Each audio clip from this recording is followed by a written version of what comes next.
What's good? It's your boy CJ Goodfella. Like I told you guys, I'm going to be on a nice little hiatus to around Joshua and Klitschko fight week, a week before that. So I'm not going to be dropping any boxing content like I was. I feel like I oversaturated with so much boxing in the first quarter. Unbelievable, like anything I've ever seen before in the boxing world so early in the calendar year. So I'm going to give you the rundown each week, hottest topics, one video a week, hopefully. That's what I'm shooting for, very busy. But we got Oscar De La Hoya, laying down a gauntlet and grabbing K2 by the nuts. Tom Loeffler of K2, I think that's Vladimir Vitaly Klitschko's promotional company I have ties with. They own it. Tom Loeffler is basically like the voice, the man that makes it work and makes the final decision, really. Oscar basically telling him that if Golovkin chooses to fight Billy Joe Saunders in June 10th, I guess in Coliseum, wherever the hell the fight's going to be at, that you can kiss the Canelo fight away. You can suck my dick, grab my nuts, whatever you want to do. We moving on and doing better, bigger, and better things after the Chavez Jr. fight.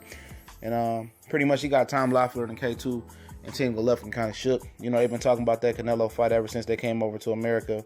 Because that was their dream fight, that and the Floyd Mayweather fight.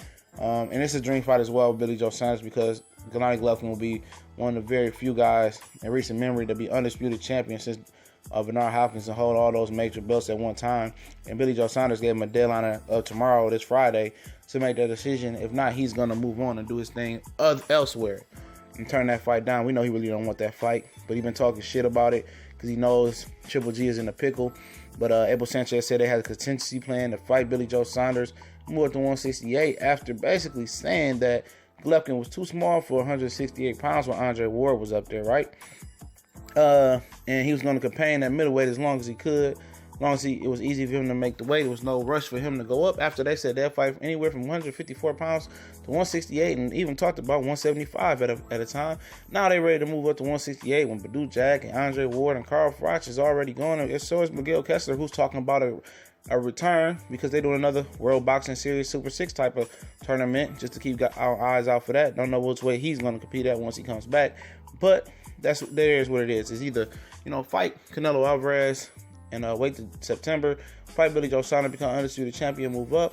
But if I was him, I'd fight Billy Joe Saunders, make history, become undisputed champion, because we know Canelo, is going to duck and dodge him anyway and talk shit. And you did all that, and you could have been undisputed champion, but you fucking around and miss your opportunity.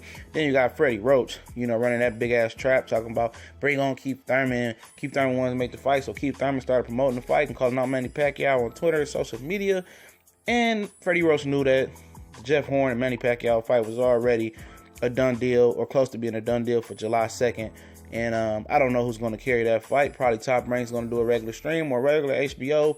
Either way, who gives a flying fuck? There's Freddie Roach out there selling wolf tickets and telling lies. As much as he talked about, sometimes he's truthful. When he talked about major fights with Manny Pacquiao, who they want to fight, maybe he has his own separate agenda, or he just wants to make it look good and manipulate the media, just like the promoter of Top Rank, Bob Arum. But I'm not buying it. I can see through the bullshit after all these years and they lies. They don't want to fight Keith Thurman.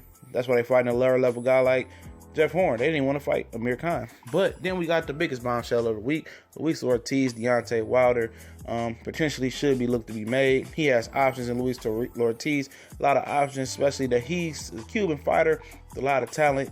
And he's getting older, and he made the right move to sign with Al Haymon. Great for him. He did what Rigo Rigondeaux and Jurgen Gamboa was too stupid to do, and signed with the sure thing to get the fights that they lust, want, and the money that they can get and live comfortably like Arizona Lar is living right now.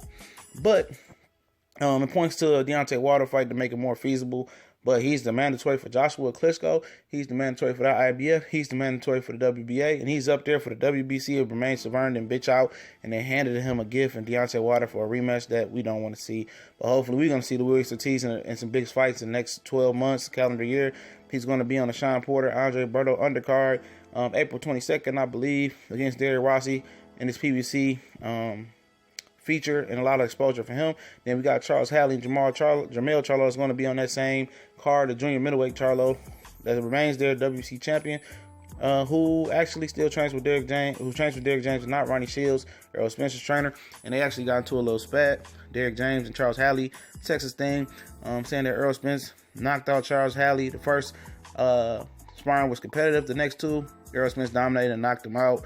Charles Hartley said he knocked Derek James out in sparring once, because he was a professional not too long ago, light heavyweight, 21-7, and look to see that fight to be a bar burner. There's a lot of chit chat going in between Errol Spence and Jermell Charlo. We know Charles Hartley been knocked out by my Detroit brother Leonardo Tyner already. We know what Jermell Charlo's gonna do to him, but we gone. Shout out to everybody.